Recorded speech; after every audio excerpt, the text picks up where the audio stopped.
Buenas tardes. Estamos acá en las jornadas por la identidad regional, en la segunda charla de la segunda jornada. En este caso vamos a presentar a la profesora Graciela Pelayo, que es originaria de la ciudad de Santa Fe, pero radicada y aquerenciada en los territorios de Chajarí y la región.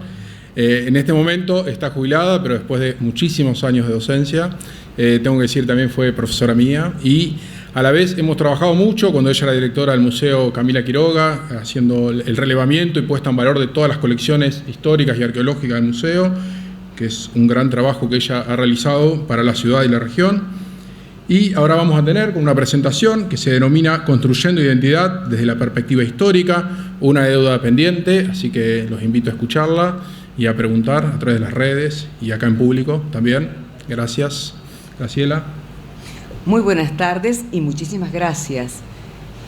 Muy buena descripción de lo que es mi identidad. Fui docente y creo que eso no se pierde, ¿no?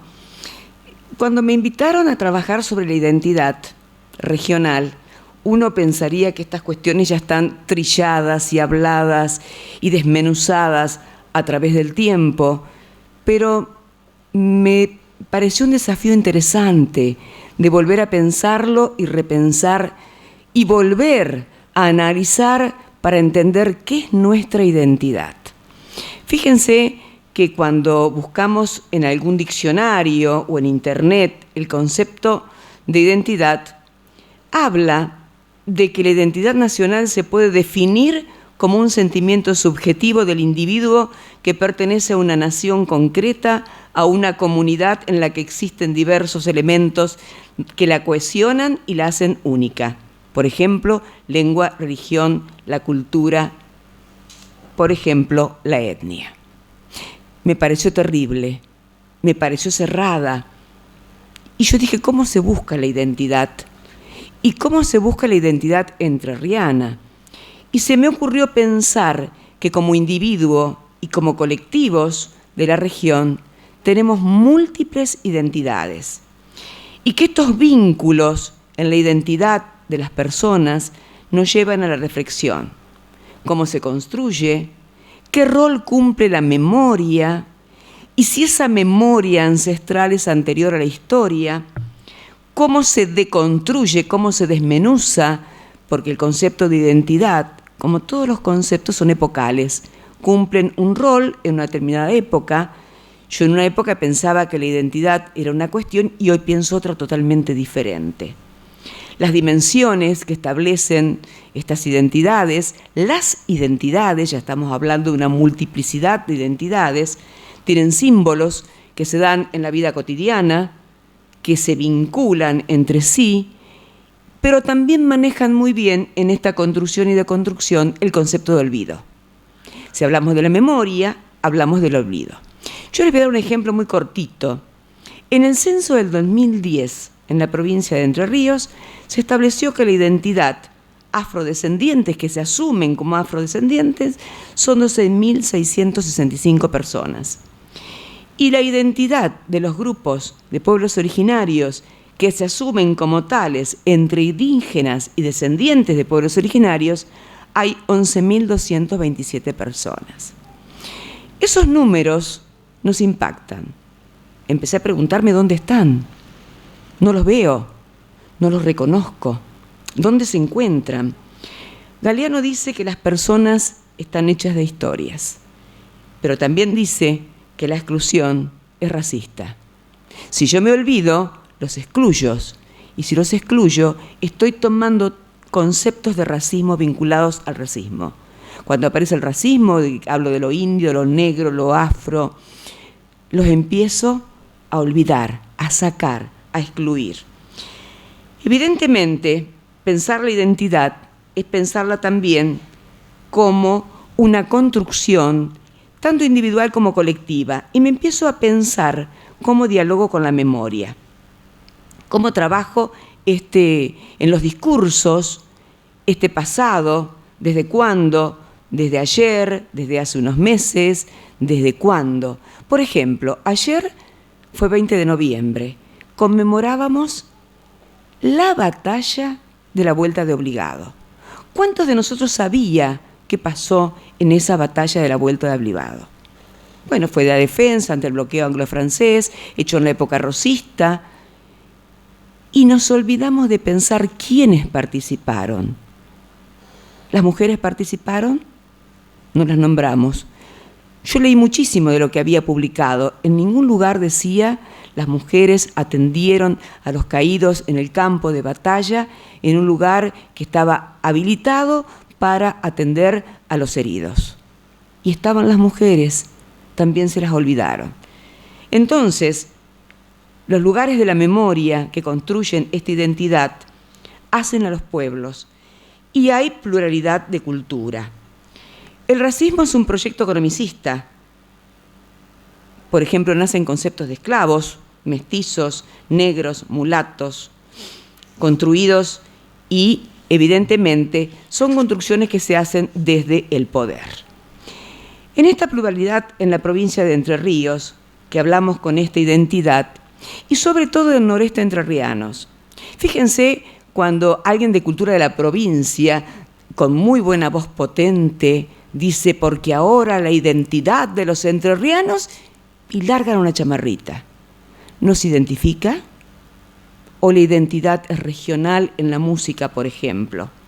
Se construye a partir de reconocer. Yo no me reconozco en la chamarrita, pero sí me reconozco en el chamamé. Que algún chamamé me gusta y otro no. Sí me reconozco que lo regional tiene mucho que ver con el río Uruguay. Y allí voy a tomar un concepto. ¿Desde cuándo hay gente en la región y qué rol cumplió el río Uruguay, por ejemplo? Fíjense que uso la palabra región. Otro concepto que está cuestionado, de repregunta, ¿qué es una región? ¿Nosotros qué región formamos? ¿La región del litoral? El criterio para establecer esa región es el río Uruguay. Pertenecemos a la región centro, aquella región política que se formó en su momento y económica para que los gobiernos de Córdoba, Santa Fe, Entre Ríos y Mendoza se junten para hacer un corredor bioceánico que nunca se concretó. Pero facilitan y nos dejaron el gracioso recuerdo que por nuestra ruta 14 y la 127 pasan los camiones brasileros para ir rumbo a Chile. Fíjense, un criterio economicista, político, porque se hizo un acuerdo entre gobernadores para tomar ese concepto de región central. Pero también el Luisito recordaba que formamos parte de la región de las misiones jesuíticas. ¿Por qué nuestra región, nuestra zona, donde está Chajarí, donde está Federación, el departamento Federación, formaba parte de las misiones guaraníticas, por Yapeyú? Y allí tengo que pensar que esta complejidad de la región, también durante muchos años en la escuela primaria y también en la escuela secundaria, hablamos de la región mesopotámica, ¿se acuerdan? Formada por Corrientes, Misiones y Entre Ríos. ¿Por qué? Porque tenía geográficamente características de topografía, tenía sistemas de lomadas, de sierras, de llanuras y tenía ríos, estaba entre ríos. Es decir, los criterios de regionalización son vidriosos, pero tienen criterios que lo van a determinar. La región del nordeste de entrerrianos, que puede coincidir o ser similar a la región de Salto Grande, que abarca el lago de Salto Grande, que está comprendida entre lo que es la ciudad del Salto Grande, está Concordia, y se extiende hasta Monte Caseros, tiene muchas características históricas y geográficas comunes y tiene yacimientos arqueológicos comunes, donde marcan la presencia, por ejemplo, de pueblos originarios de hace 13.000 o 14.000 años. Pero a mí no me enseñaron eso en la escuela, a mí me enseñaron que había gente cuando llegaron los españoles y los encontraron, y que antes esta tierra era baldía, eran tierras sin dueños, pero los yacimientos son indicadores de esta presencia. Por ejemplo, de esa colección del Museo Camila Quiroga, que es la colección arqueológica del profesor Eduardo Briñardelo, se encuentra una punta de flecha cola de pescado que tiene esa datación, similares a la que se encontraron en Uruguay, por ejemplo. es decir, que son ceremoniales, puntas ceremoniales. También hay todo tipo de producción arqueológica, desde pueblos cazadores, pueblos caminadores, pueblos que iban en el río Uruguay como límite de frontera, no, como algo abierto, ese ir y venir en el río de un lado al otro del río, y así avanzaban desde Montecaseros, actualmente, hasta esta región de Federación, hasta Chajarí, llegaban hasta las Lomadas. Por eso, cuando están hablando que se han encontrado en los rellenos estos restos arqueológicos, están marcando esa presencia.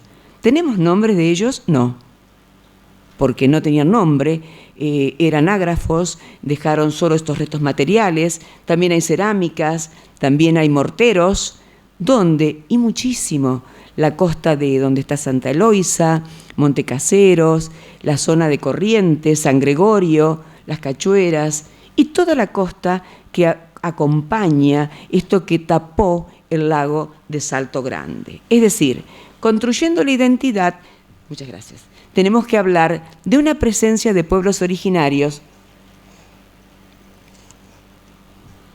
desde tiempos ancestrales, desde hace 14.000 años. Pero mis libros, mi historiografía, dice que cuando llegaron los españoles le pudieron poner nombre. Dicen, por ejemplo, en las descripciones que los charrúas eran tremendamente indómitos y que los guaraníes eran indios mazos porque pudieron cristianizarlos. Cuando llegaron los misioneros jesuíticas, y aquí hablemos un poquito de la provincia para hacer algo muy rápido, la ocupación del nordeste entrerriano tiene una ocupación distinta a lo que es el sur de la provincia y el este de la provincia, que fueron ocupados el oeste de la provincia desde Santa Fe, que lo hicieron desde Cayastá, ocupando la bajada para pastoreo y las tierras, y se ocuparon de incorporar a los pueblos originarios para trabajos en los campos, y desde el sur, en la provincia de Entre Ríos, llegaron con Tomás de Rocamora desde Buenos Aires con la fundación de ciudades que están escalonadas en la costa del río Uruguay. El nordeste es tardío, dicen la ocupación del nordeste es tardía, estaba ocupada por estos pueblos originarios que iban y venían, que se trasladaban permanentemente. Estos pueblos originarios que se van a hacer posteriormente guaraníes, a ponerles nombre, siguieron marchando. Cuando llegaron los españoles, se instalan en el Yapeyú, en la misión jesuítica del Yapeyú. Desde esa misión jesuítica hacían lo que se llamó el Camino de la Yerba, hasta el puerto del Yeruá. ¿Por qué razón lo hacían por este camino, si es camino es terrestre, y no por el río? Justamente porque los saltos y las cachueras que hay en él le impiden la navegación entre Montecaseros y Salto Grande. Fíjense que estamos hablando desde el 1530 más o menos, 1540 en adelante, con un tráfico muy fluido que lo hacían con estos guaraníes ya cristianizados que llevaban las mercaderías, y es el Camino de la Yerba, donde llevaban al puerto para llevar a Buenos Aires los jesuitas, comandados por los jesuitas, los cueros, los huesos, los botones, la yerba, algunos tejidos de algodón que hacían, y las imágenes, porque van a llevar las imágenes para la construcción de las iglesias. Cuando aparece en la lectura de los libros y asientos de los sacerdotes en las cartas armas que mandaban los informes a sus casas centrales, aparecen descripciones que poco conocemos. Por ejemplo, los indígenas guaraníes vivían en comunidad, que tuvieron que sacarle esas costumbres tan horrorosas que tenían como la poligamia, que aprendieron muy rápido a cantar, a tocar el violín, ¿sí? El sincretismo se dio, pero no mencionan quiénes trabajaban, quiénes hacían las construcciones, por ejemplo, de esos magníficos templos, de las escuelas. no de las viviendas de los indígenas que les siguieron permitiendo que vivan en comunidad con sus caciques, pero sin las costumbres ancestrales, como la antropofagia o, por ejemplo, esta poligamia que tenían. Había afrodescendientes esclavos. Tenían aproximadamente 200 cada misión jesuítica. Yo no leí las que había porque no encontré el documento en las misiones jesuíticas acá de Misiones, pero sí leí las que había en Jesús María porque los documentos están expuestos, tanto la de Colonia Carolla como la de Jesús María, las de Córdoba, las de Altagracia, la de Santa Catalina, por ejemplo, que están muy bien guardadas porque después fueron entregadas con la expulsión de los jesuitas a los españoles, a las familias acomodadas, patricias españolas, y se conservan tanto las estancias como las iglesias donde se daban el culto, donde se manifestaba el sincretismo. Y ahí aparecen enterrados, por ejemplo, dentro de la iglesia los sacerdotes, afuera, en la entrada de la iglesia, en una especie de parquecito, están los entierros de los indígenas, donde dice el nombre sin apellido y de qué comunidad era, y después no aparece más nada, pero en los libros sí aparece la presencia de los negros. Cuando miramos, por ejemplo, la Manzana de las Luces en Córdoba capital, aparecen los grillos, es decir, esas especies de arcadas muy pequeñas con grillos para ponerlos allí en castigos. Es decir, la presencia de los negros, si estoy nombrando lo de Córdoba para ponerlo acá, que también había una influida presencia de afrodescendientes en nuestra región. Cuando uno pregunta en nuestra zona, ¿hay afrodescendientes? La palabra, y si preguntamos cuál es nuestra identidad, yo como docente cuando preguntaba ¿cuál es la identidad de Chajarí?, me decían la comunidad gringa, los gringos. ¿Y cuándo llegaron? Cuando se fundó la ciudad por la ley de 1872 y llegaron en 1876 porque había una serie de rencillas y guerras en la región, justamente en la organización de la provincia de Entre Ríos. Es decir, que en la construcción de la identidad estábamos borrando y olvidando la presencia de aborígenes, de esos pueblos originarios, de los negros, de los afrodescendientes, aunque evidentemente estaban y habían aparecido con mucha realidad en esta construcción. ¿Por qué se lo ocultó? ¿Cómo se construye el concepto de identidad? El concepto de identidad es una construcción política, es una construcción que la nación decide cuál es la construcción que quiere tener como identidad de su país. Por ejemplo, la generación del 80, en la Argentina, una vez que se hace el Estado Nacional, decide que había que blanquear las razas, porque, señores, los censos estaban dando que había mucha cantidad de pueblos originarios. A mí me gusta hablar de la palabra migrantes, de estos desplazamientos de gente que van y vienen de distintos lugares, pero la mayoría eran criollos, entre comillas, y pueblos originarios. Entonces el mismo Sarmiento dice, hay que blanquear la raza. ¿Qué es lo mejor para blanquear? Traigamos inmigrantes. Ay, si fueran irlandeses, mejor. Si fueran norteamericanos, porque esos sí saben labrar la tierra, son agricultores, también mejor. ¿Por qué? Y porque la sangre del indígena, que le gusta arriar las vacas, el espacio abierto, el gran espacio, solo sirve como carne de cañón para la guerra, para regar la tierra en las guerras. Entonces, este concepto de blanquear la raza con el concepto de raza da pie a todas esas leyes que conocemos nosotros de inmigración, como la ley de inmigración de Avellaneda, o las leyes de inmigración de la provincia, que fueron una prueba piloto. Y dentro de esas pruebas tenemos la colonia de Villa Libertad. A ver, quiere decir que entre la expulsión de los jesuitas y la llegada de los inmigrantes, que es de 1764, 68, la expulsión de los jesuitas, que se efectiviza en 1770, no pasó nada. Sí, mucho. El padre de San Martín, en las temporalidades en el Yapeyú, se instala como el comandante de las misiones. Y a partir de allí va a fundar estancias ganaderas, porque la actividad económica sigue siendo la ganadería. ¿Dónde las funda? La Merced, Curuzucuatiá, Mandisoví y después San Antonio de Yeruá más al sur.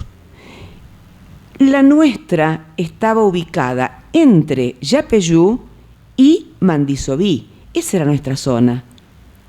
¿Y por qué yo hablo de lo nuestro? Porque allí está Mandisoví, el pueblo de Mandisoví. ¿Dónde queda? ¿Saben dónde queda? ¿Fueron alguna vez a verlo? Y acá entramos con los mea culpa. Cuando construimos la identidad, fijamos topónimos, fijamos monumentos, fijamos sitios, fijamos fronteras, ponemos hitos o los olvidamos. Mandisoví se olvidó. Es un pueblo que fue olvidado. Por allí nos acordamos, vieron porque Belgrano, en el año 1811, cuando cruza el Paraná y viene atravesando la provincia para ir a pelear en la guerra por la independencia a Paraguay, estando en Curuzú, dicta los autos belgranianos que se llaman, donde le da forma a un pueblo que hacía años que estaba fundado y no tenía administrativamente la fundación, que es Mandisoví y Curuzucuatiá. Fíjense, ¿cuándo hace eso Belgrano? 1811. ¿Y de cuándo estaba fundado? 1770, 1774, como estancia ganadera. Y esta zona, y bueno, por acá iban y venían, salían de Yapeyú, seguían manejando el ganado en pie, las carretas donde llevaban los bueyes, el camino de postas, llevaban la correspondencia, llevaban el dinero, y la gente iba y venía. Había un oratorio que se llamaba Tuparaí, Niño Dios, cercano a Villa del Rosario, cercano a Santa Eloísa, que se puede ubicar el sitio. Había un oratorio, sí que había gente, había una estancia, la estancia de 12, que también llevaba y traía gente sobre la costa cercana a Santa Ana. Es decir, cientos de personas iban y venían, evidentemente había ranchada y había gente. Posteriormente se va a trasladar del lugar Mandisoví, se va a ir sobre la costa, que es justamente el nombre que le va a caber después a Federación Ciudad Peregrina, porque 3 veces fue cambiado su emplazamiento. Y seguía habiendo gente. ¿Quiénes? Y había estancieros ausentistas, dueños de campos, se vendían y se compraban los campos, había tierras baldías, tierras del Estado, porque nadie las ocupaba, y había gente ocupando ranchos sin títulos de propiedad. Ya estamos avanzando en la etapa ya de la llegada de los españoles, ya están los españoles, ya fue la Revolución de Mayo. La Revolución de Mayo trajo para la zona, sobre todo para la región del noreste entrerriano, dicen que un descalabro terrible. Porque mientras estuvieron los españoles allí en el Yapeyú y estuvieron regenteando el Mandisoví y seguía este camino de la yerba, había como una estructura organizada para el viaje. Y se juntaban y se seguían cruzando y se seguían juntando. Pero también generó que cuando se produjo la Revolución de Mayo, ese asiento del Yapeyú dejó de tener el cabildo y pasó a tener dejó de ser comandancia y pasó a tener otro tipo de organización. Evidentemente, cuando se comparan los números de las producciones, esto significó una decadencia del nordeste entrerriano, dando preponderancia a las ciudades ya fundadas del sur de la provincia de Entre Ríos. Como vemos, historiográficamente, tenemos mucha presencia de gente, mucha ida y venida de una frontera totalmente abierta. Piensen que hasta 1820 esto formaba parte de las misiones guaraníticas, como dijimos y hemos nombrado varias veces, pero si yo me remito a los documentos, tengo que buscar los censos. El primer censo conocido de la provincia, el primero que se dio cuenta que tenía que saber cuánta gente había en la provincia, es Pancho Ramírez. Cuando él funda la República de Entre Ríos en 1820, una de sus primeras medidas es convocar a que se tome un censo. La cabecera administrativa de esta región estaba en Corrientes, por consiguiente, el original de ese censo está en Corrientes capital. El archivo de la provincia de Entre Ríos tiene una copia digitalizada y trajo hace unos años una que se encuentra en el Museo Camila Quiroga. Pero aparecen en ese censo solamente 3 lugares: La Matanza, Raíces y lo que es Concepción del Uruguay. Es decir, esta zona no fue censada, no sabía cuántos había. ¿Y por qué no fue censada? Muchas versiones hubo. Unos dijeron que era necesario olvidarla. ¿Por qué? Porque en el año 1811 llega a la zona José Gervasio de Artigas, ese caudillo que mientras la banda oriental pertenecía al virreinato del Río de la Plata, éramos todo lo mismo, cruzan el Ayuí por justamente la presencia de Michelena, la presidencia de los españoles en Montevideo, y por los sitios que ya no podía sostener más, cruza con más de 10.000 personas. ¿Y quiénes cruzan? Españoles, charrúas, indígenas, esclavos que habían venido en las bodegas de los barcos. Y hay un afrodescendiente que dice: esclavos me dicen ustedes a mí, que a mí me trajeron en las bodegas de los barcos. Yo no soy esclavo, yo soy libre. La esclavitud es una condición. Esos esclavos también cruzaron con la promesa que si luchaban a favor de la Revolución de Mayo iban a pasar a ser libertos. Estamos en el año 1811. Sobre todo la esclavitud era una realidad existente. Y en el resto de la provincia había esclavos, sí. En las estancias, por ejemplo, trabajaban las mujeres como ama de leche, como lavanderas, como cocineras, en oficios. Y los hombres trabajaban en el campo, pero también iban a la guerra, formaban parte de este ejército de los caudillos. Y estos datos están, sí, en los diarios, por ejemplo, que hay en el archivo de la provincia, aparecen la venta de los esclavos. Pero también hay justificaciones del ocultamiento de estos, ¿no?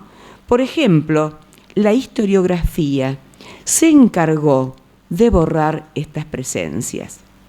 Así como la construcción del Estado había sido tan difícil.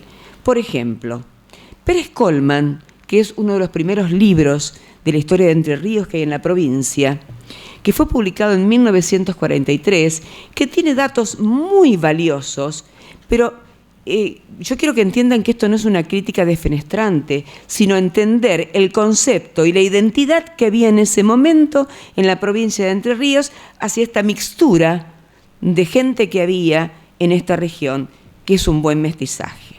Nuestro criollo, dice Pérez Colman, es de pura sangre española. En la provincia sus habitantes nunca fundaron sus hogares con personas de raza negra e indígena.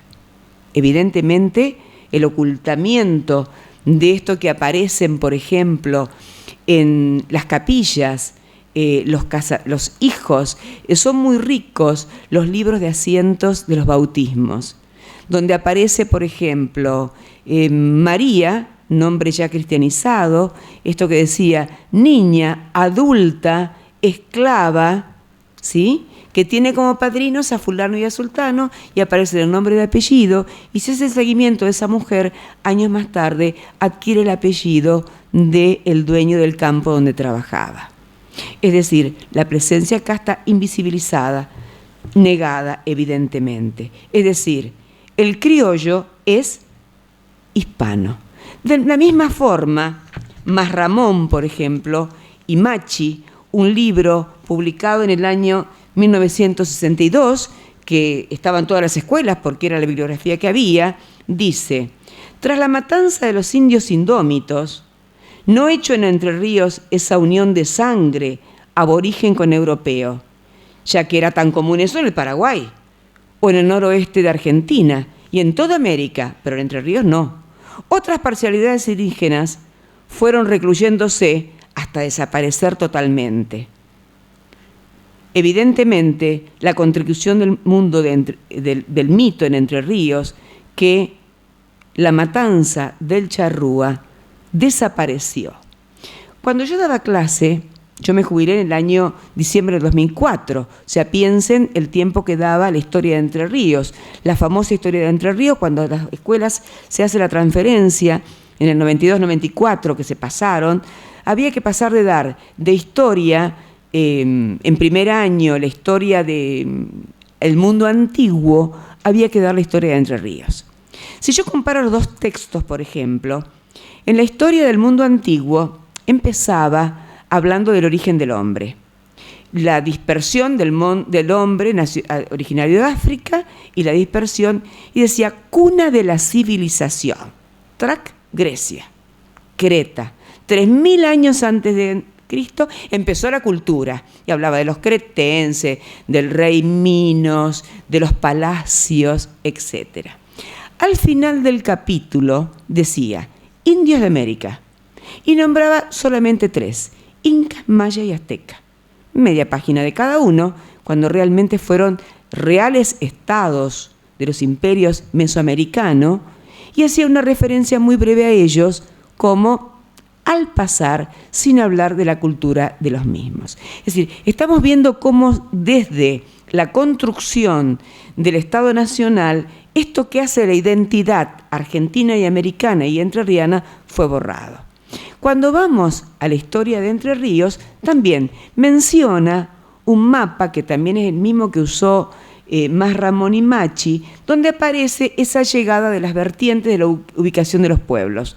Guaraníes, en el nordeste, así Sesgado, Charrúas, como que venían de Uruguay, ubicados en la zona de Gualeguaychú, Concepción del Uruguay, desdibujado, y los ribereños prácticos, que sería Goya Malabrigo, ubicados en Chaná, Timbú, al sur de la provincia, en el delta. Y ahí se terminaba la historia. Es decir, no habría naciones, no había parcialidades de las etnias. Piensen que los nombres de estos grupos aparecen con la llegada, por ejemplo, de Juan Díaz de Solís. Cuando vemos el relato de Juan Díaz de Solís en el sur de la provincia, el relato, por ejemplo, de algún libro de historia argentina, estoy hablando de Ibáñez, por ejemplo, dice, se lo comieron a Juan Díaz de Solís en la isla Martín García un grupo de indios que hacía antropofagia. No nombra nada. Y nombra, quedó un grumete que tenía 14 años, Francisco del Puerto, quien probablemente haya sido el relator, y el nexo, cuando llegó Pedro de Mendoza, llegaron los otros inmigrantes que van a ser las corrientes pobladoras en la provincia de Entre Ríos. Entonces, evidentemente, tenemos un problemita en cuanto a la presencia y desde cuándo hay gente en nuestra región. Cuando yo tuve que dar la historia local, la verdad yo soy santafesina, o sea que de historia local no sabía nada. Tuve que buscar algo, ¿dónde? Y empecé a buscar los libros publicados que había. ¿Qué había publicado? Yo en ese momento encontré publicaciones del profesor Barini y de la profesora Eguiguren de Barini y su esposa. Trabajos impecables, trabajos de recolección impecables, hechos por un docente formado en una etapa, en una escuela del positivismo. Por consiguiente, su mirada está centrada en la llegada de los inmigrantes, pero en ningún momento saca del lugar la presencia de los pueblos originarios. Por ejemplo, toma un libro publicado en el año 1972, donde habla de los pobladores de la región. Y en ese libro toma de la vida y leyenda del coronel Guarumba, por ejemplo. Después voy a hacer una pequeña referencia. Toma en el libro de la fundación de la ciudad, que si vemos hay muchos libros publicados, pero ya en los últimos incorpora la presencia de los pueblos originarios.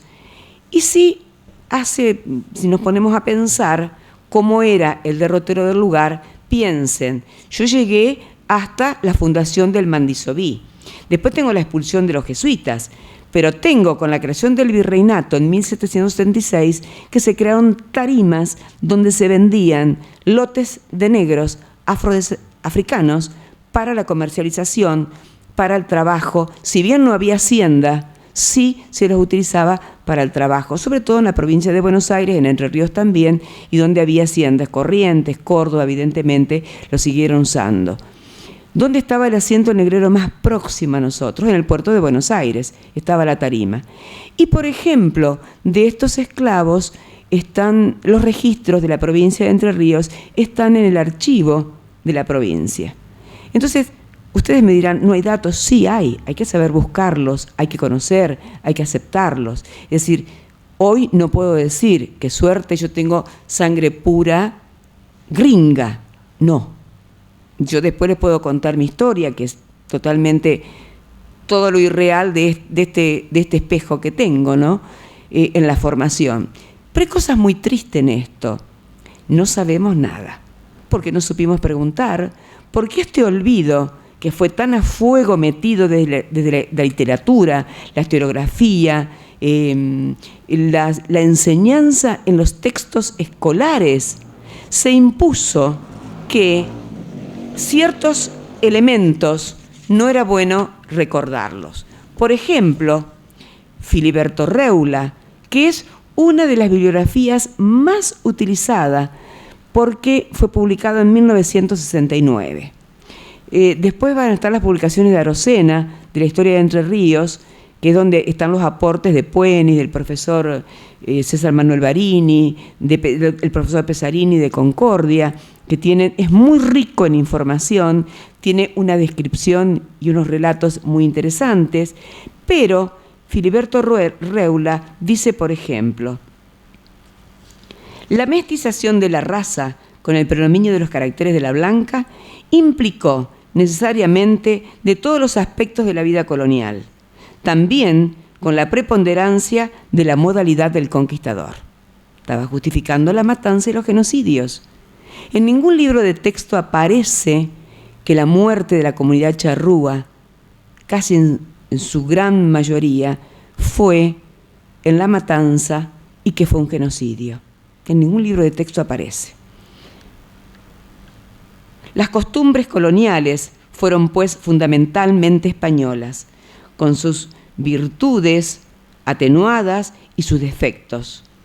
Debo recordar que el conquistador y su residencia, dando orgullo y rebeldía, tuvo que luchar contra la raza, sus faltas de respeto a la ley y de las costumbres bárbaras de los aborigen. El aborigen convertido era poco cambiador de sus costumbres y de sus modos. Sigue siendo bárbaro e idólatra, que mezcla con sus deidades y los ritos del conquistador. Está negando el sincretismo. La inmigración europea favoreció el emblanquecimiento progresivo de la raza. Evidentemente, seguimos en estos textos que la conclusión es que la construcción del sentido de la identidad está impregnada de racismo. Evidentemente, esto parte de preconceptos persistentes. Cuando nosotros hablamos específicamente de la ciudad de Chajarí, fíjense hasta ahora todo lo que nombramos que estaba pasando. Tengo que hablar que alrededor del 1842-43 se funda una estancia del Estado, una gran estancia del Estado con puestos. Nosotros estamos sobre el puesto Santa Rosa, que está ubicado cercano a la intersección de la calle 9 de Julio con José Iglesias, y allí había una ranchada y había un casco de estancia. Allí estuvo Santiago de Artigas, hijo de José Servacio, y también ahijado de Urquiza. Es justamente Urquiza quien le otorga ese cargo de mayordomo de la estancia. ¿Y qué había allí? Cría de ganado, ganado vacuno, ganado caballar, que se usaba para alimentar a la tropa. ¿Quiénes trabajaban como peones allí? Guaraníes, cristianizados, descendientes. ¿Y dónde vivían? Esparcidos por los campos. Allí vivieron. Cuando se plantea la necesidad de ocupar el espacio y buscan desde la provincia, el gobernador Echagüe, que busca que había que ocupar el espacio, buscan los terrenos, deciden fundar 2 villas. Una, Hernandarias, en la costa del Paraná, que iba a ser señera para atraer los inmigrantes y que iban a hacer los testeos a ver cómo funcionaba antes de la ley de inmigración. Y otra, en la costa del Uruguay, que va a ser justamente Villa Libertad.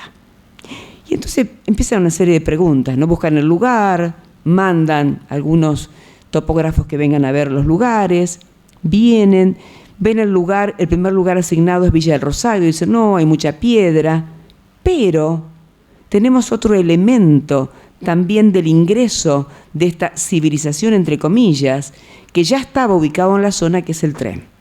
El ferrocarril va a ser el elemento de ocupación del espacio extractivo en ese modelo que se está preparando, que es de la Argentina moderna. Había que extraer la producción de la tierra. ¿Qué producción? Y la ganadería, ¿sí? Los cueros, el ganado en pie, y después la producción agropecuaria, porque iban a transformar el modelo productivo de la zona. Lo iban a transformar de un modelo ganadero, cría de ganado, que ustedes vieron que es ancestral, por un modelo agrario. El ferrocarril se inaugura en 1875. Estaba jalonado, primero se hizo Concordia Federación, que hay en federaciones cuando se encuentran, como era importante que viene el Sarmiento.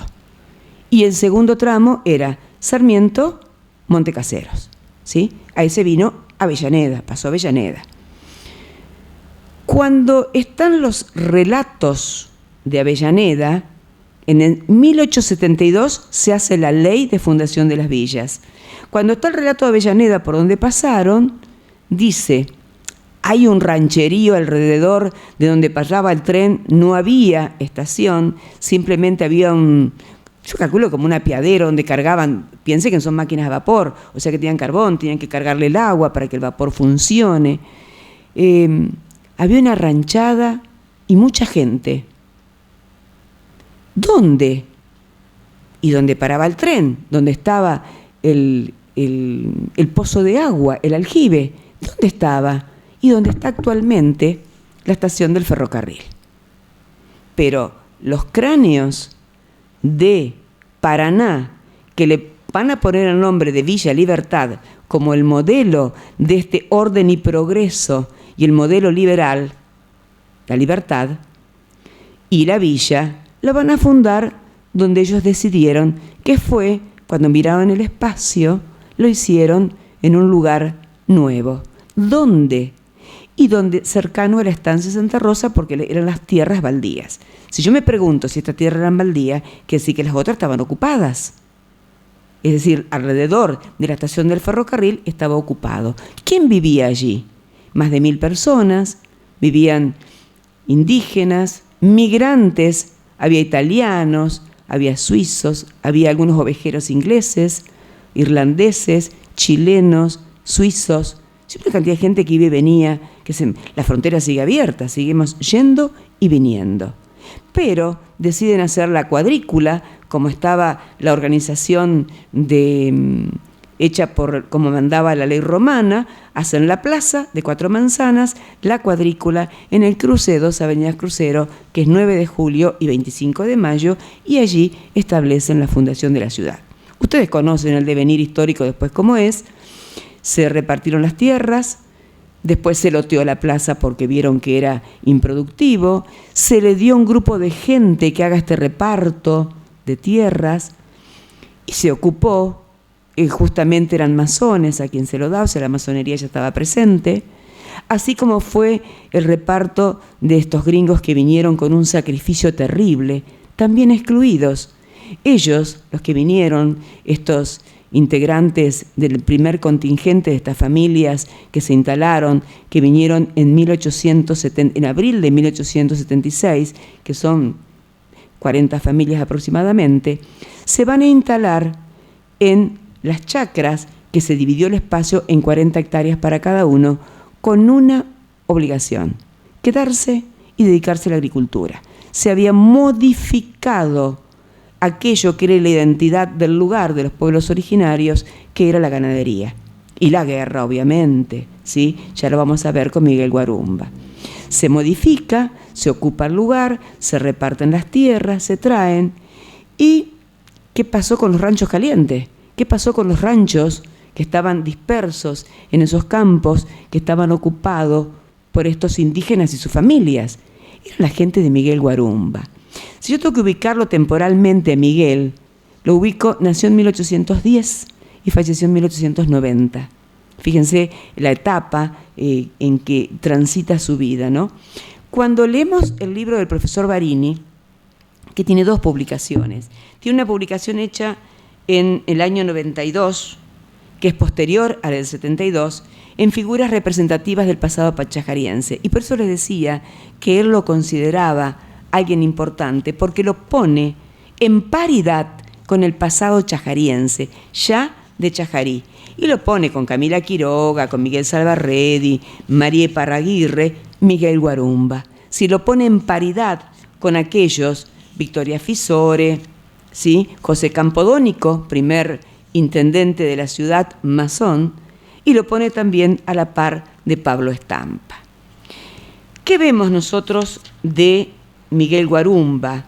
En primer lugar, hay una descripción que dice indio manso. Qué contradicción, ¿no? Una categoría racial con una categoría de sujeción. Es manso, está sujetado. Pertenecía probablemente a las misiones guaraníticas, no se sabe si nació en Mandisoví o en el Yapeyú. Mandisoví llegó a ser un pueblo de las misiones muy rico, muy importante, tuvo alcalde, tuvo escuela, Belgrano le dio la forma administrativa, estuvo Areguatí, es decir, el alcalde era Areguatí, apellido guaraní en la zona. Y, por ejemplo, hay una pequeña lectura. En el año 41, un periodista recorre el testimonio de ciudad de un anciano, Juana Cano de Rollano, porque una de las hijas de Miguel estaba casada con un señor de apellido Rollano, que cuidó a Guarumba en los últimos años. Y a la pregunta de dónde era el caudillo, fíjese, le da el título de caudillo. ¿Sí? ¿Dónde vivió? ¿Dónde está su casa? ¿Dónde estaba su casa? Tuvo muchos derroteros de idas y venidas del Mandisoví, pero el gobierno, y acá viene un poco esta utilización del concepto de que el indio sirve para regar la tierra, primero que le dio el cargo de coronel, por la trayectoria que tuvo de estar siempre luchando a favor del gobierno nacional.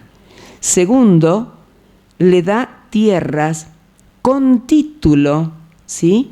Que lo que sería hoy San Roque, en la estancia San Gabriel, a orillas del arroyo San Gabriel, y allí él va a vivir. Y fíjense qué interesante esto. Era el jefe de la comunidad. Vivió con su comunidad. 600 lanceros. Si yo pienso 600 lanceros, son 600 hombres de lucha. Eran polígamos, porque esto que no lo eran, algo habrán cambiado, pero no sé si del todo. Vivían con su mujeraje y con sus hijos, distribuidos alrededor del casco de Cerrancho Central. Y tenía un degollador oficial, Azullaré. ¿Sí? Yo una vez dije Azullaré y me dijeron, no, es Azullaré, que era, allá hay un higuerón en una de las quintas de los Zambón, y dicen que ese era el higuerón donde Guarumba mataba, colgaba o degollaba a aquel que no cumpliera la ley. La ley era parejita, o estás conmigo, y si no, lamentablemente las cosas van a cambiar.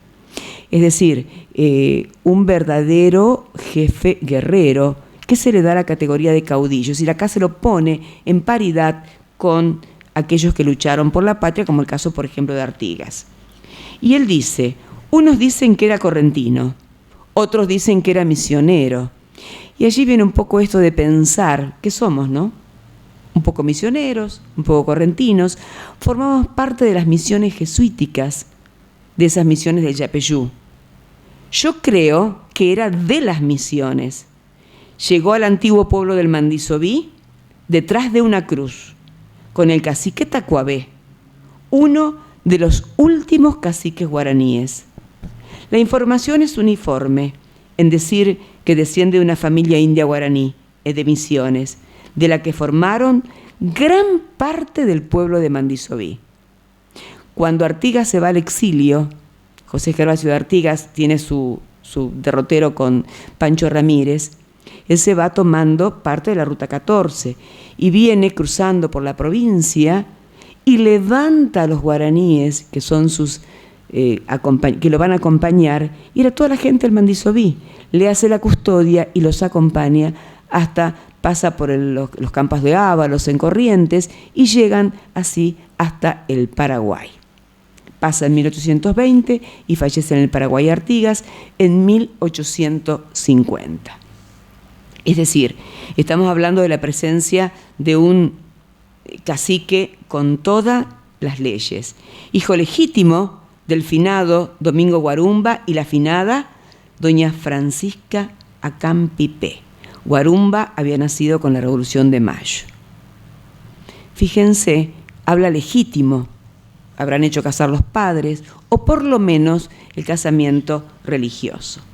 También fue militar, y acá hay una descripción de Martiniano Leguizamón, de cabellera lacia y nevada, aún el rostro lampiño de color del bronce, y ojos pequeños de imposible escrutadura mirada. Y yo acá voy a hablar un poco del estereotipo que establece la biología. El concepto de racismo establece, como en los censos, el censo del 20 tiene patria, edad, color de piel, raza y después la actividad que hacía. Fíjense cómo los van cerrando en los estereotipos. Ya dice, era lampiño, el color del bronce, era morocho, y sus ojos pequeños, con una mirada muy escrutadora. Fíjense cómo la literatura se ha encargado de formar esto de la identidad. Y entonces, ¿qué es la identidad?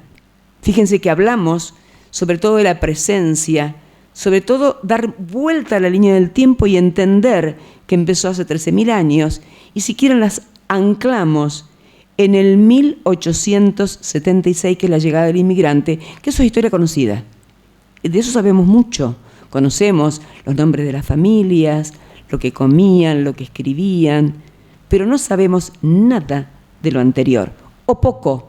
O estos rastreos, estos buceos, como decía Luis, rastrear un apellido en los censos, ver en los centros de genealogía, por ejemplo, quiénes son los que estuvieron en tal revuelta, quiénes fueron a la guerra del Paraguay, la gente de Guarumba, pobres, se los llevó a la guerra del Paraguay, luchaban guaraníes contra guaraníes, hubo levantamientos, no querían ir, pero Mitre dijo que había que hacer las levas de los ejércitos para que participen. Es decir, se lo tiene a Guarumba como un extraordinario guerrero, bravura impávida, dice Martiniano Leguizamón, ¿sí?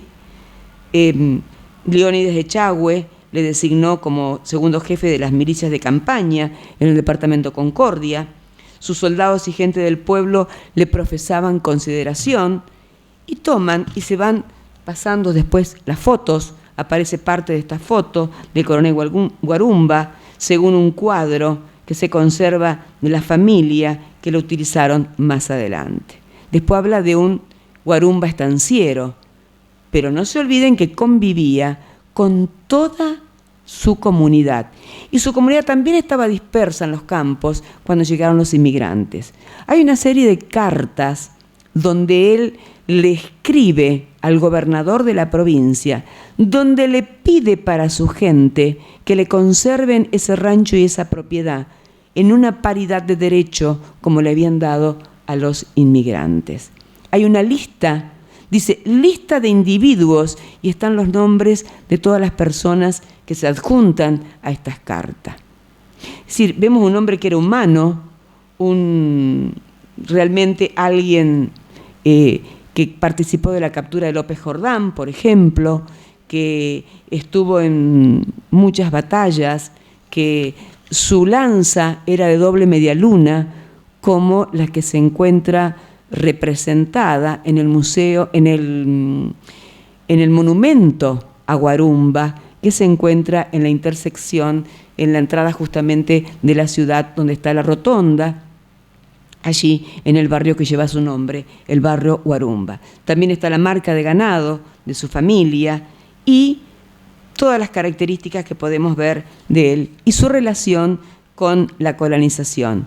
Su gente colaboró con los italianos. Por ejemplo, le echaban los postes del monte y se los daban para que puedan hacer sus ranchos, porque el italiano que llegó no conocía el terreno, no conocía de los árboles, no conocía el lugar.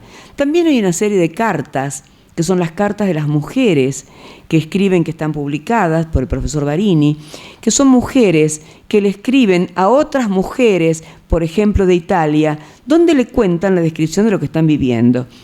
Y dice una de ellas, cuenta que en realidad los indígenas son medio tontos, dice. Nos dan los bueyes a cambio de relojes que no funcionan. Y no eran tontos. Su idiosincrasia no era cultivar con los bueyes, era arriar las vacas, o la guerra, o estar con los animales, porque era realmente lo que trabajaba. Es decir, si yo me pongo a mirar y ver desde los censos, por ejemplo, de la profesora Chichi, como la conocíamos todos, ella habla de una primera etapa donde está la continuidad y habla de los censos inéditos y dice, por ejemplo, que en el censo de 1849 había en vivienda aproximadamente 40 en el ámbito de Villa Federación. Población urbana, 171 habitantes. Estoy hablando antes de 1876, para poder entender cómo se borró ese poblamiento que estaba ubicado en toda la zona de esta frontera abierta y cómo se borró también los habitantes que estaban alrededor de la estación.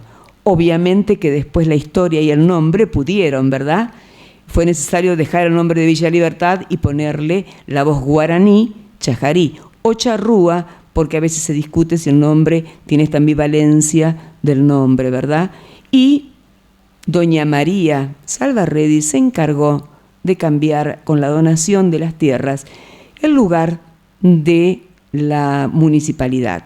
Pasó del emplazamiento frente a la iglesia y frente a la plaza a donde actualmente está la municipalidad de Chajarí. Es decir, si yo me pongo a pensar viéndolo en la distancia y analizando, puedo pensar que las raíces tiraron e hicieron que la construcción del espacio en esta región tuvo muchas vueltas para volver a lo original. Lo que no tuvo es refrescar la memoria y correr el velo del olvido y que esas presencias que estuvieron antes se encuentren actualmente con mucha vivencia y que se puedan aceptar o ver. Fíjense que esos censos que yo les comentaba recién, que se encuentran en el, por ejemplo, de 1849, que habla de toda esta población urbana, dice población rural 934, y habla que en el departamento, es decir, en este espacio de esta región, había 1.105 habitantes. Es necesario aclarar que esta cifra de un valor real de individuos está sumada hoja por hoja, y también hay que ver, una de las cuestiones que uno tiene que analizar es quién hizo el censo, porque si lo hacían los alcaldes tenía una mirada, pero si lo hacían los curas tenía otra mirada, ¿verdad? En la descripción de esta riqueza que se pueden sacar con los censos. Y aparecen las actividades, labradores, pastores, agricultores, estancieros, etc. Hay una clasificación también por sexo y por edad. Y como para ir cerrando, les quiero mencionar, que también lo comentó Luis hoy, estas cartas de los misioneros salesianos de la América Meridional.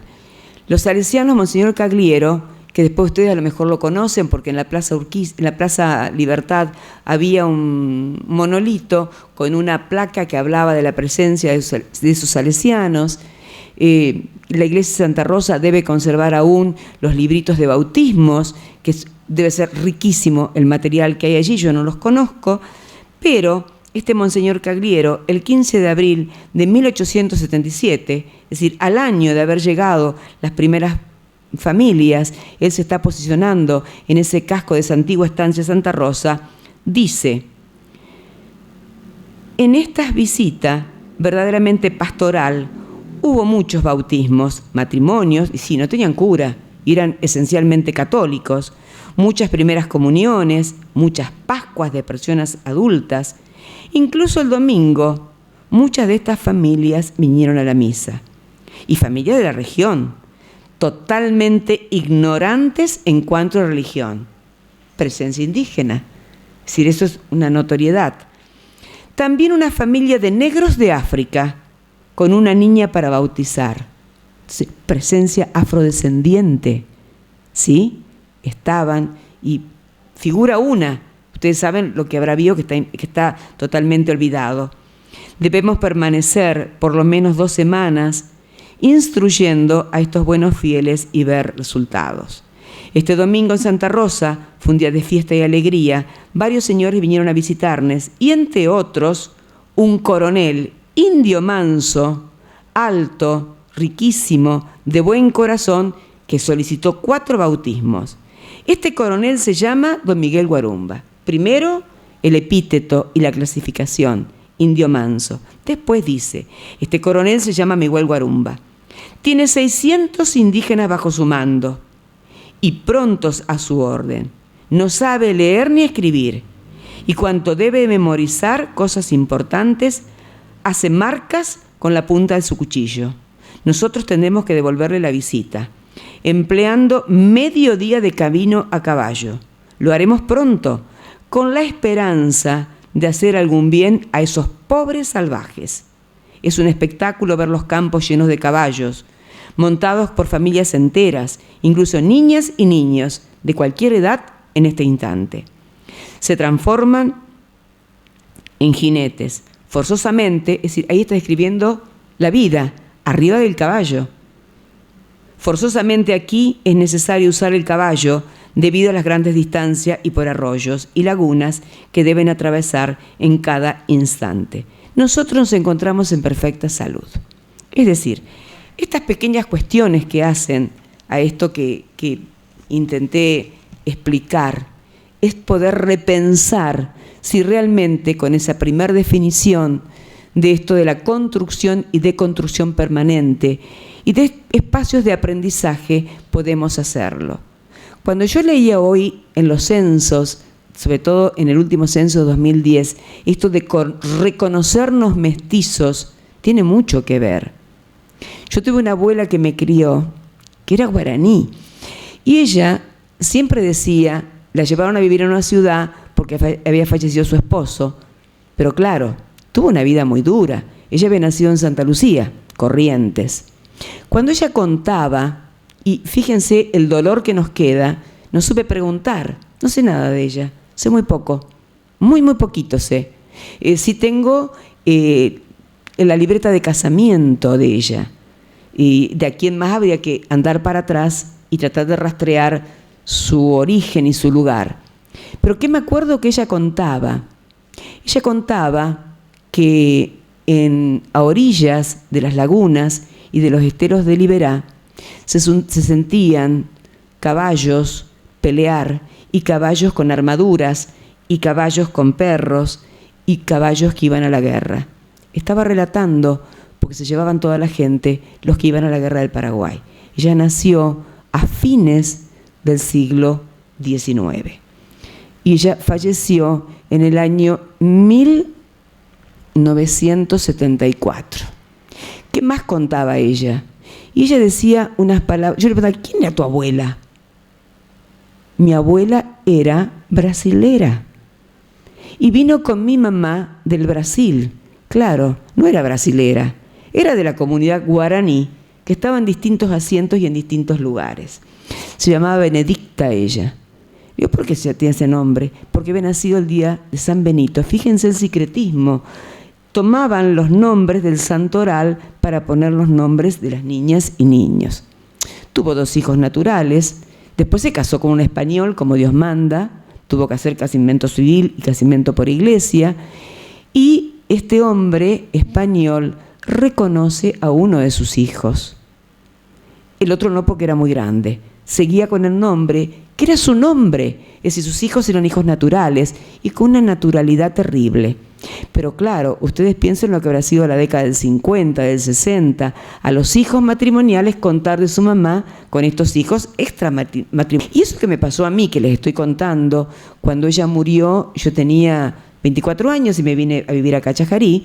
Yo había vivido con ella porque en esa época se usaba que el nieto mayor se quedara con la abuela si quedaba viuda. Me tocó a mí esa etapa y ese tipo de vivencia. no haber podido preguntar. Sí me acuerdo que cuando se enojaba mucho decía muchas palabras en guaraní. Y yo le preguntaba qué decía. Y me decía, nunca te voy a enseñar, pues te van a cortar la lengua. Fíjense, la negación del idioma. Yo no me daba cuenta, pensé que era algo sumamente gracioso y no lo era. Era justamente esto del olvido. Y lo lograron, porque no contaron nada. Se murieron todos los que podían contar. Estos pactos de silencio estaban hechos. Si no, hablen hoy, estos descendientes de Guarumba no se fueron. Están acá, están alrededor nuestro. Hay que mirar los rostros, hay que ir a los barrios, porque pensemos que los avalúos fiscales altos fueron copados por gente que tiene un valor adquisitivo alto. Las orillas de los arroyos y las orillas de los barrios son con avalúos fiscales bajos o sin paga. Y esos son ocupados justamente por los sectores más de escasos niveles adquisitivos. Y siguen estando. Lo que pasa es que a veces recordar cuesta. En una oportunidad, en una feria del libro, vino Rosa Alvariño, no sé si ustedes se acuerdan de ella, una mujer que se reconocía charrúa de Villaguay. Y yo con ella me conocí la presencia de estas abuelas charrúas que habían conservado a sus nietos y siguieron cuidando a los hijos de sus nietos después de la matanza y contando la historia para que no se olvide. Y ella estaba recopilando, ya falleció hace unos años, estaba recopilando el idioma y el alfabeto charrúa para que no se olvide. Entonces, esto es brevemente poder reflexionar, esta reflexión, para que veamos y entendamos qué es esta multiplicidad de ida, de gente, de vuelta, de caminos, de lugares, de esto que están visto o no visto, no se puede ver, a veces no lo vemos, en esta rugosidad del paisaje. En realidad, así como les contaba, existe probablemente el higuerón donde se hacían los degüellos de Guarumba, hasta hace unos años estaba su rancho en el Museo Camila Quiroga. El profesor Barini dejó una foto de ese rancho donde los discursos lo borraron, porque de su presencia no sabíamos prácticamente nada, así como me pasó a mí. Yo llegué acá a Chajarí en el año 74 y aprendí sobre Guarumba cuando fue la transferencia de las escuelas. Antes no lo conocía. Entonces, esto que como yo docente, reconocida docente, me reconozco a mí mismo como docente en una función educativa, en el rol empezamos a desconocer lo que se nos ofrece. Entonces la indagación, la construcción, estas formas personales hacen que la identidad tenga que ver con símbolos que son masivos. Los comportamientos, las formas de sentarse, las formas de hablar, este mestizaje, este juntarse, este poder pensarnos en la identidad y que esa identidad sea realmente valedera y dé hacia los otros una muestra de lo que realmente somos. Esta mezcolanza. Nada más.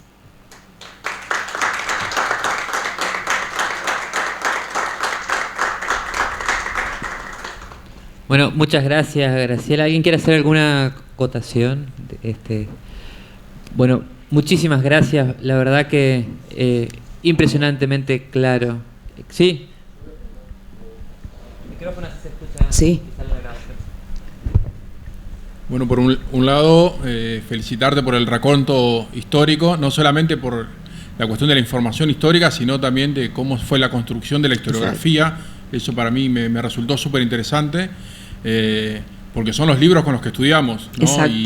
Y que todavía siguen siendo oficiales en la provincia, ¿no? Pérez Colma, más Ramón y esos famosos libros de los 90 de historia elemental de Entre Ríos, ¿no?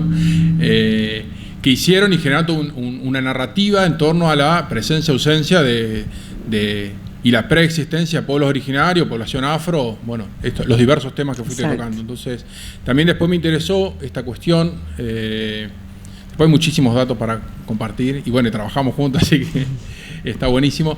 Pero esta idea del olvido, por un lado, esta cuestión historiográfica del olvido sistemático, es decir, no mencionamos cosas y no las tomaremos en cuenta. Y por otro lado, también esta idea hasta metodológica que tiene esta idea del olvido, y acá lo cito a Facundo Cabral cuando dice, bueno, las cosas no están perdidas, están solo olvidadas. Bueno, ahí es como lo positivo.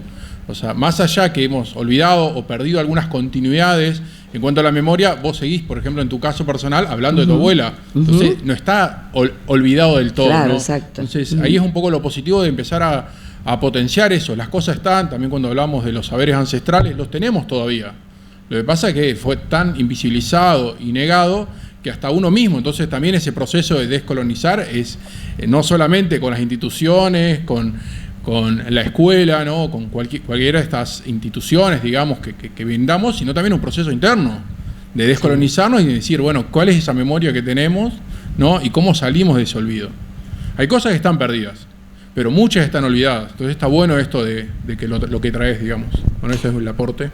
Sí, sistemáticamente la desmemoria existe y en las construcciones de las definiciones a veces se cierran y queda la estructura armada y es muy difícil salir de ella, muy difícil. Muy complejo es el concepto, ¿no?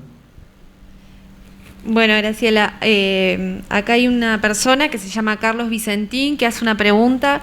Primero dice, felicitaciones a Graciela por compartirnos datos tan interesantes. Quisiera saber si ella podría describir las comunidades de los pueblos originarios que habitaban en el territorio entrerriano antes de ser desplazados y qué espacios ocupaban. He leído y me interesa, pero hay mucha información muy dispersa e incluso contradictoria. Sí, quizás Luisito pueda dar un detalle más. Lamentablemente lo único que nos queda en esto es el conocimiento de las etnias que tuvieron con los españoles. Si ustedes, quizás uno de los libros más interesantes que hay para ver esto, primero hay publicaciones, por ejemplo, nuevas, como la de Bonomo, que hace una descripción muy interesante de los indígenas del sur de la provincia de Entre Ríos, que habla de Goya Malabrigo, junto con las publicaciones de Carlos Ceruti. ¿Sí? Carlos Ceruti es un antropólogo santafesino que trabajó durante muchos años en el Museo Serrano de Paraná. Lo que nosotros hablamos es no sé si se los puede clasificar o nombrar como grupos caminadores ubicados en una etapa entre los 13.000 años hasta la llegada de los españoles, que sería el 1520, más o menos como etapa aborigen, si podemos nombrarla. Allí no hablamos de nombres, hablamos de grupos caminadores que se superponen con grupos que van adquiriendo de a poco características semiagrarias, por ejemplo, que están un tiempo en un lugar, cultivan, no sé, las calabazas, comen los dátiles, cultivan algunas variedades de papas, y que ya son ceramistas en una etapa y hacen algo de cestería y siguen siendo recolectores, cazadores, recolectores, palabras que por allí, si está Luisito me va a corregir. ¿Cómo? Sí, con estos grupos. Después ya sí podemos nombrar los grupos guaraníes ubicados en toda, de los que descienden de la zona de Brasil, de la parte central de Brasil, de la Amazonia, hacia nuestra zona, con todas sus parcialidades, ¿sí? Que son varias, y sus etnias e idiomas también, porque esto es otra cuestión que borró esta blanquización, que son la riqueza de los idiomas. Después sí tenemos la gran comunidad charrúa con todas sus parcialidades también, y el grupo Goya Malabrigo al sur, que serían los Chanatimbú con todas sus parcialidades. Pero no podemos desconocer la presencia de minuanes, por ejemplo, o mocoretaes, o guanás, es decir, estas mezclas que se van dando y van apareciendo como parcialidades también dentro del territorio de la provincia, ¿sí? Quizás hubo Antonio Serrano, en un libro de antropología de la provincia de Entre Ríos, establece una división muy tajante en estos tres grupos nada más. Y después empiezan a hacer aporte de los antropólogos, que son excelentes, como el caso, por ejemplo, de Politi o Bonomo, que hablan de la variedad de grupos ubicados.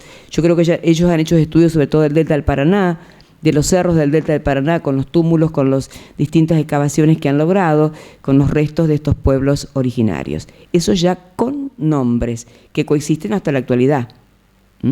Fíjense, por ejemplo, que en los mapas que aparecieron en la década de los 90, aparecía la provincia de Entre Ríos sin descendientes de aborígenes, como si se lo hubieran borrado, ¿no? En esto un especialista es Luis en los nombres.